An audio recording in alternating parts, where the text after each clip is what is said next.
Assalamualaikum warahmatullahi wabarakatuh, lingkungan lovers. Salam lestari. Pada kesempatan kali ini, saya akan berbagi materi tentang penyelenggaraan kajian lingkungan hidup strategis untuk RPJMD.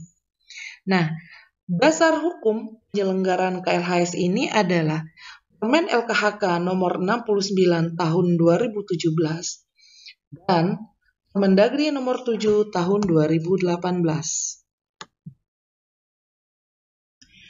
Untuk KLHS RPJMD, kita lebih banyak mengacu kepada Permendagri nomor 7 tahun 2018, di mana tahapannya adalah sebagai berikut. Yang pertama memang ada tahapan persiapan dan pelaksanaan. Pada tahapan persiapan ini kita ada kick off, yaitu ancang-ancang dulu lah gitu kan. Kemudian yang kedua pembentukan tim Pokja KLHS RPJMD. Setelah itu tim akan bekerja melakukan identifikasi dan pengumpulan data-data yang dibutuhkan begitu. Kemudian pada tahapan pelaksanaan KLHS-nya dimulai dengan melakukan analisa data. Analisa data ini setelah kita melakukan identifikasi isu PB, kemudian dengan metode yang dipilih ya, kita akan melakukan analisis untuk mendapatkan isu strategis.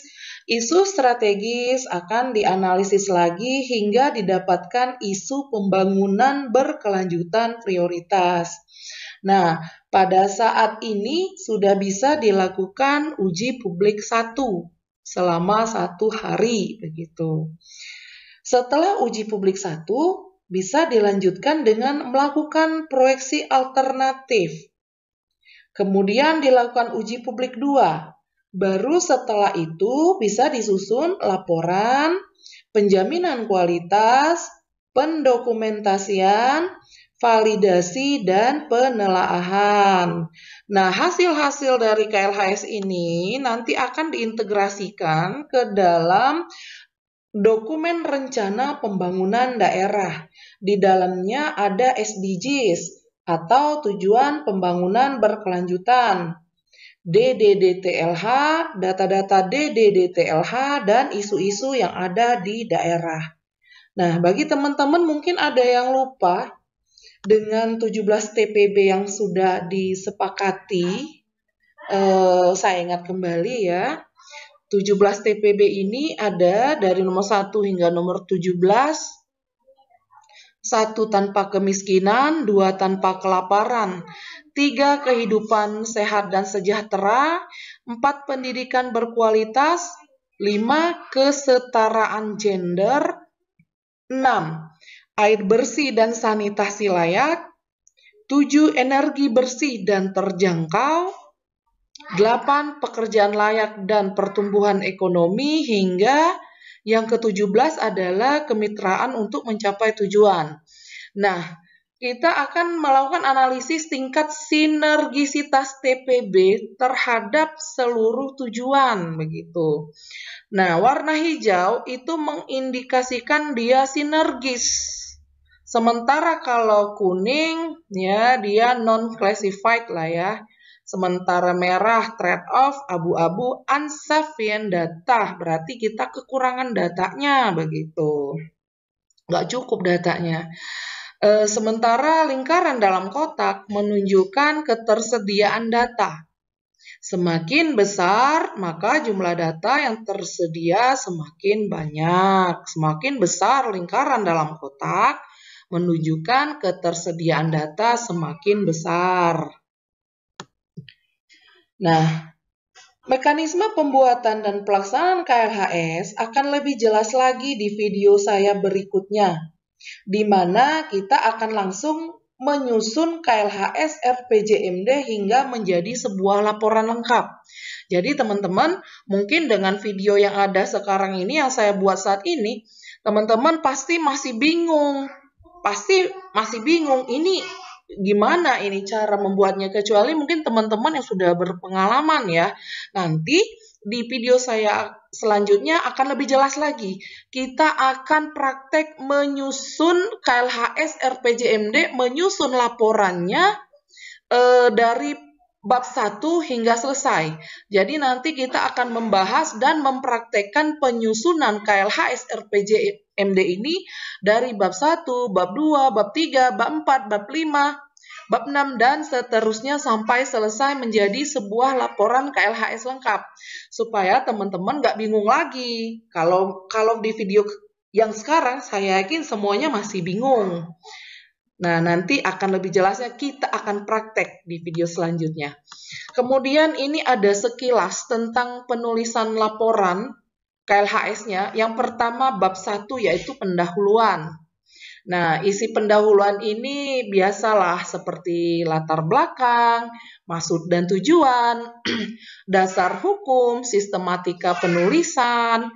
Nah, kemudian pada bab 2 dasar teori tentang KLHS ya, termasuk nanti metodologi yang akan kita gunakan di dalam penulisan laporan dalam penyelenggaraan KLHS kita. Bab 3 itu tentang kondisi umum daerah, kondisi geografis, fisiologis, ekonomi, keuangan. Kemudian nanti di sana juga ada uraian penjelasan tentang daya dukung, daya tampung, lingkungan hidup. Ada 20 kinerja jasa ekosistem ya. Berdasarkan kinerja jasa ekosistem ya, DDDT-nya nanti kita coba menyusun di video selanjutnya. Sementara di bab 4 kita akan melakukan analisis tujuan pembangunan berkelanjutan. Ini juga nanti akan kita praktekkan. Kemudian bab 5, analisis capaian indikator TPB pada organisasi perangkat daerah. Juga akan kita praktekkan pada video selanjutnya.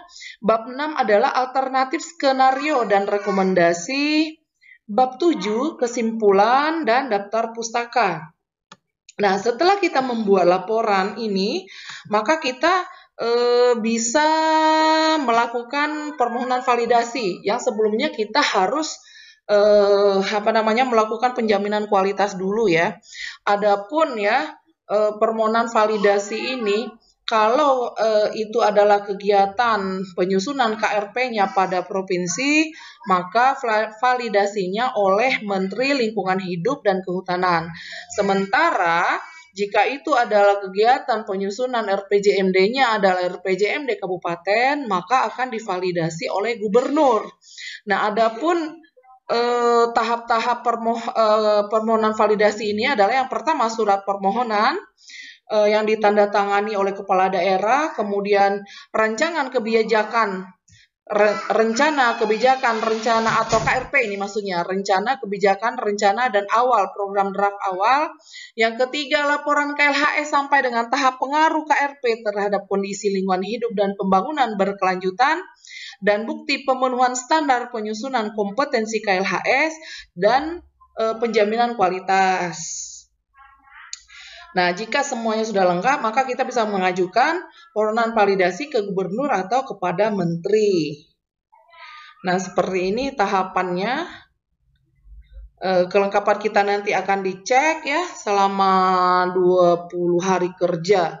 Jika memang sudah lengkap, akan dilanjutkan dengan diterbitkan surat validasi. Kemudian jika tidak lengkap, maka akan dikembalikan ke kita. Saya kira cukup sekian teman-teman.